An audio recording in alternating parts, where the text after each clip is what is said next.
If you were launching a brand new ute into some thick competition, the first order of business would be to make a big splash. It takes a lot to sway buyers away from their dyed-in-the-wool brand affiliations, and so the Kia Tasman had its work cut out in attempting to carve out some market share.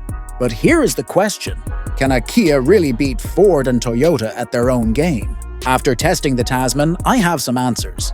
Let me show you what this underdog brought to the fight. Fortunately for Kia, that is exactly what the new Tasman Ute has done. Be it the unconventional styling, the dominant marketing campaign, or the sheer technological appeal of the Kia brand, this new Ute stamped its mark as soon as it touched down. Look past the styling, and you get an incredibly spacious, comfortable and tech-forward interior, plus some impressive features for the price. As for the drive and its Ute credentials, it is not quite the new segment benchmark, but it puts up a serious fight. The Kia Tasman comes with 6 trim levels at present. Pricing starts at $42,990 before on-road costs, but the one I tested is the range-topping Kia Tasman X Pro that costs $74,990 before on-road costs. Its closest rival is the Ford Ranger Wildtrak, but in BI Turbo 4-cylinder trim that vehicle carries an RRP of $69,190. With that yardstick, the Tasman appears more expensive on paper than a like-for-like rival with a 4-cylinder engine. But you get plenty of flash equipment with the Kia Tasman to offset the price difference.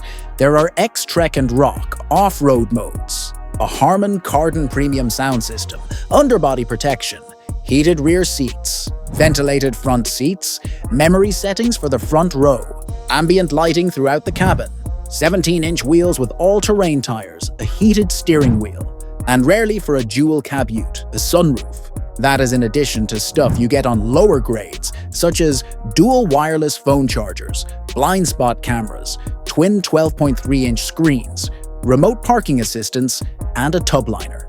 Other similar rival utes include the Toyota Hilux GR Sport at $74,310, Mazda BT50 SP at $72,195, and Isuzu D-Max X Terrain at $7,500. A key point of difference for the Kia Tasman, at least among the top-selling utes on the market, is the impressive 7-year unlimited kilometer warranty. Few other car makers can match it, especially when you consider the stipulations on long warranties like Nissan's 10-year arrangement. As for servicing, the intervals are set every 12 months or 15,000 kilometers, whichever comes first. Although the Kia Tasman is rated to a 5-star ANCAP safety score, it does not include the X-Line and X Pro variants at the top of the range. These two versions are fitted with different front ends and will continue to be unrated by ANCAP for the foreseeable future. In saying that, there is no doubt that Kia threw everything and the kitchen sink at the Tasman in the name of safety. Of all the dual cab utes on the market, the Kia Tasman is right up there for the sheer safety feature count.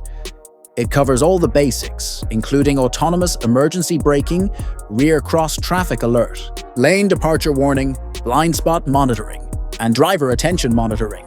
But it goes above and beyond by offering well-calibrated tech, such as highway driving assist. 2.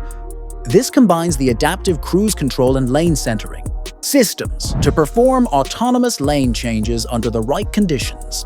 In my time with the Tasman, I was impressed with how the safety technology worked in the real world. There were no undue reactions from the autonomous emergency braking. The lane change action from the HDA2 worked nicely. The lane keep assist was a touch overbearing but otherwise decent. And the adaptive cruise control worked well to keep an appropriate distance behind the car ahead. So can a Kia beat Ford and Toyota? The answer is not simple. In features, tech, and warranty, absolutely. In brand loyalty and proven reputation, not yet. But the Tasman is proof that Kia is no longer the underdog pretending to compete. They are genuinely in the fight now.